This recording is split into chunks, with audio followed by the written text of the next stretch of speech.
Once I caught a fish alive, 6, 7, 8, 9, 10. Then I threw him back again. Why did you let him go? Because he bit my finger so. Which finger did he bite? This little finger on my right. 1, 2, 3, 4, 5, 6, 7, 8, 9, 10. Now we'll sing our song again. 1, 2, 3, 4, 5. Once I caught a fish alive, 6, 7, 8, 9, 10. Then I threw him back again. Why did you let him go?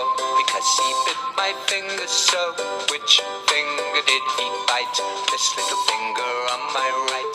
তোমরা বারবার পড়বে এবং বলবে, বলতে বলতে দেখবে তোমরা মুখস্থ করে ফেলেছো সুন্দর একটা রাইম।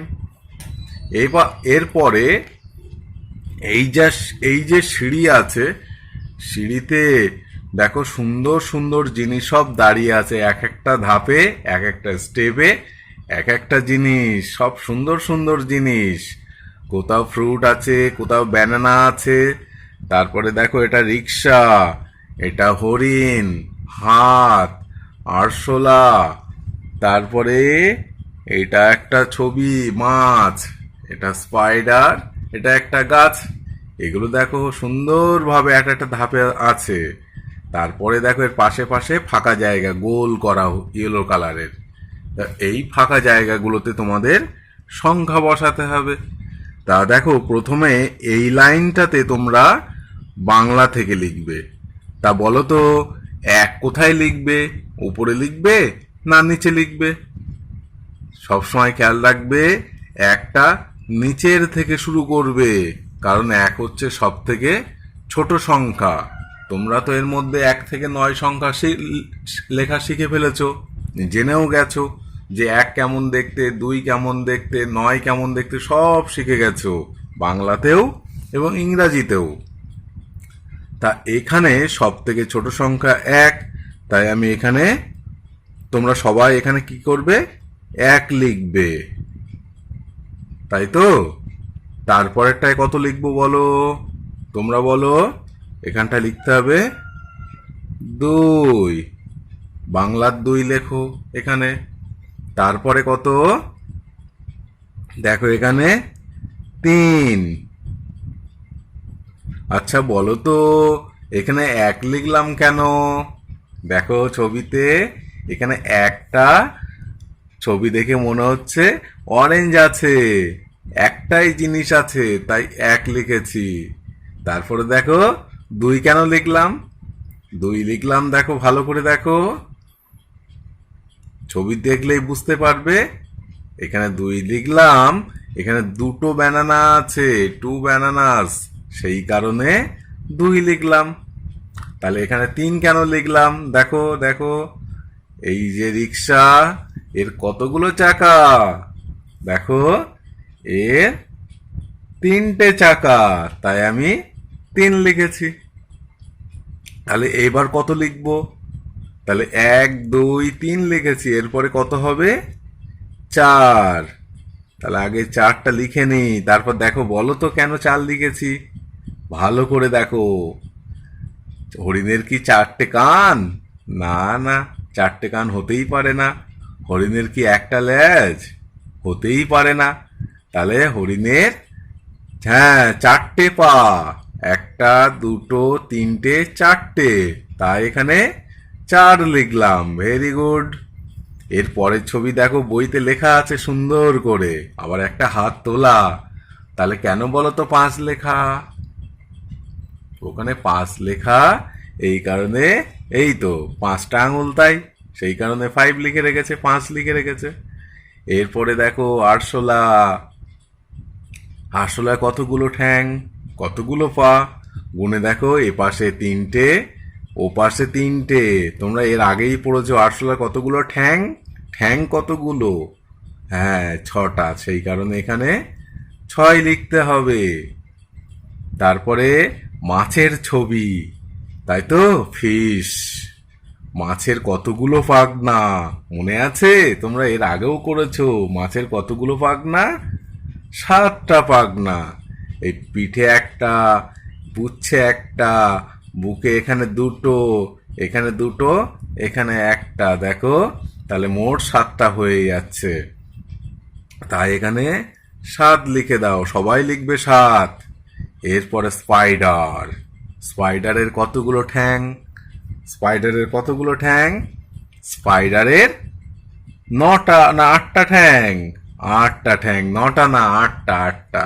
তাহলে এখানে কত লিখতে হবে বলো? এখানে লিখতে হবে 8। Very good. এই পাশে 4টে, ও পাশে 4টে, তাই 8টা। এবার পাতাটা দেখো, পাতাতে কতগুলো পত্র ফলক আছে। এরকম পাতা অনেক গাছে দেখা যায়। তাহলে এই পাতা দেখো 9টা আছে, গুনে দেখো। 1 2 3 4 5 6 7 8 9। এই হলুদ গোলের মধ্যে একটা ঢুকে গেছে। তাহলে এখানে কতগুলো আছে? এখানে আছে 9টা। কতগুলো আছে? 9টা। তাহলে এখানে কত লিখতে হবে? 9। তাহলে দেখো তো, এখানে একটা অরেঞ্জের থেকে 9টা পাতা, কোনটা বেশি? একটা বেশি না 9টা বেশি? হ্যাঁ, 9টা বেশি। এই তো তোমরা জানো। তাহলে 1-এর থেকে 2 বেশি, আবার বলছি 2-এর থেকে 3 বেশি, 3-এর থেকে 4 বেশি, তাই না? তারপর দেখো 4-এর থেকে আবার 5ও বেশি, আবার 5-এর থেকে 4 কম, 4-এর থেকে 3 কম, 3-এর থেকে 2 কম, তাই না? 2-এর থেকে আবার 1 কম। এইভাবে আস্তে আস্তে যত উপরে উঠবো তত বড় হবে, যত উপরে উঠবো আমরা তত বাড়বে। তাহলে আমরা বাংলায় যখন লিখলাম, এবার সহজে আমরা ইংলিশে লিখে নিই, ফটাফট লিখে নেব। এটা লিখবো 1, এটা 2, তোমরা লিখবে এগুলো সব। এটা 3, এটা 4, এটা 5, এটা 6, 7 লেখা আছে, 8, 9। তোমরা 1 থেকে 9 পর্যন্ত বাংলায় লেখাও শিখেছো, আবার 1 থেকে 9 পর্যন্ত ইংলিশে লেখাও শিখেছো। এগুলো তোমরা সবাই শিখে গেছো। এইবার বেশি কমটা ভালো করে বোঝো। তাহলে 5টা আঙুল আর 2টো কলা, কোনটা বেশি? 5টা আঙুল বেশি। হ্যাঁ, 5টা আঙুল বেশি। এই তো তোমরা সব জানো। এরপরে এইটা দেখার পরে তোমরা আরো দুটো চার্ট দেখো। সেই চার্টে আমি চার্টটা দেখাচ্ছি, তোমরা দেখো। এই সেই চার্ট। এই চার্টে দেখো, ভালো করে দেখবে। সবচেয়ে বড় সংখ্যার বড়টাই গোল করতে হবে, আবার সব থেকে ছোটটাই গোল করতে হবে তোমাদের। দেখেছো চার্ট দুটো? এই যে লাইন, এই লাইনে মধ্যে সবথেকে বড় যে সংখ্যাটা থাকবে সেটা তোমরা গোল করবে। তাহলে বইতে করে দেওয়া আছে একটা, তাহলে ওটা আর করার দরকার নেই। এইবার তারপরে দেখো 6, 4, 3, 5। এই যে 6, 4, 3, 5-এর মধ্যে সব থেকে বড় কোনটা? তোমরা ভালো করে দেখো। 6 বড় না 4 বড় না 3 বড় না 5 বড়? হবে কত? 6 বড়। তাহলে 6টা এরকম গোল করে দেবে, কারণ বলেই দিয়েছে প্রশ্নে সবচেয়ে বড়টাই গোল করি, সবচেয়ে বড়টাই গোল করি। তাহলে 6 গোল করে দাও। এরপরে নিচেরটা দেখো, 7, 5, 4, 6।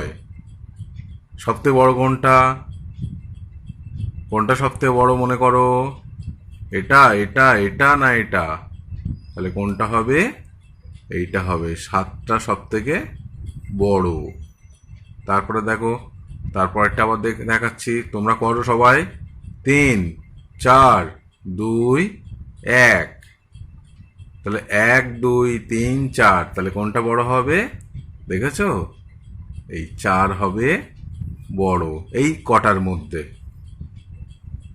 তারপরে দেখো 8, 9, 5, 7।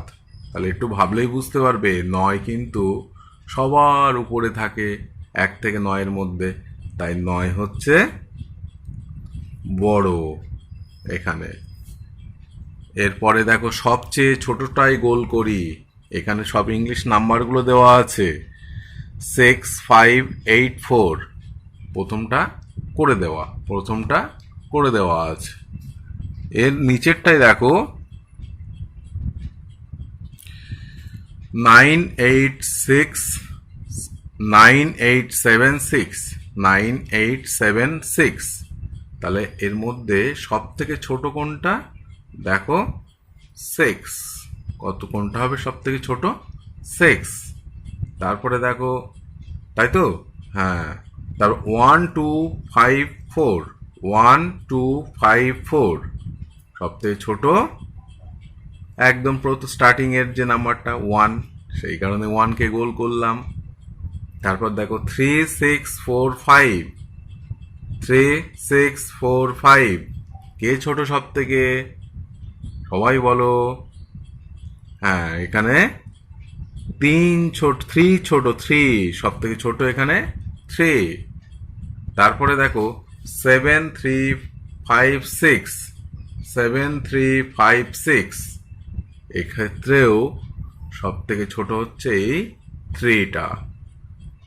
তাহলে তোমরা এখন যেটা জেনে গেলে 1 থেকে 9 কিভাবে আবার লিখতে হয়, আবার একটা রাইমও জেনে গেলে, পাশাপাশি সবচেয়ে ছোট সংখ্যা কোনটা, সবচেয়ে বড় সংখ্যা কোনটা, এটা তোমরা মানেও বুঝে গেলে। তোমরা অবশ্যই করো, এটা না করলে কিন্তু তোমরা শিখতে পারবে না, জানতে পারবে না। সেই কারণে এগুলো অবশ্যই তোমাদের ভালো করে করতে হবে এবং ভালোভাবে শিখবে তোমরা। Thank you.